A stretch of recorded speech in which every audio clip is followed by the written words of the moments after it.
24 января после тушения пожара в бане были обнаружены обгоревшие тела 36-летней женщины и ее 12-летнего сына.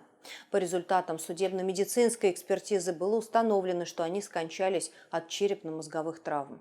Сотрудниками Управления уголовного розыска МВД по Удмуртской республике во взаимодействии с сотрудниками Следственного комитета преступление было раскрыто в кратчайшие сроки. Подозреваемые в двойном убийстве были задержаны сотрудниками полиции. Ими оказались односельчане погибших в возрасте 21 и 22 лет.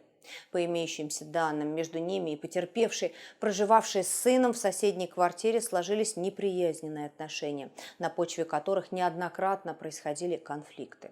В ночь с 23 на 24 января молодые люди, находясь в состоянии алкогольного опьянения, вооружились топором и ножом, пришли в квартиру соседей и нанесли им смертельные ранения.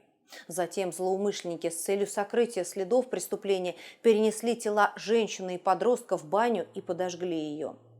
Следственными органами было возбуждено уголовное дело.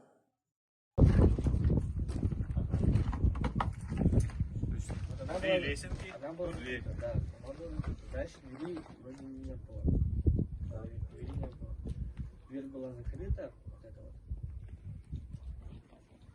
А потом я пошел, мы пошли сюда, подошли, там окно было одно разбито.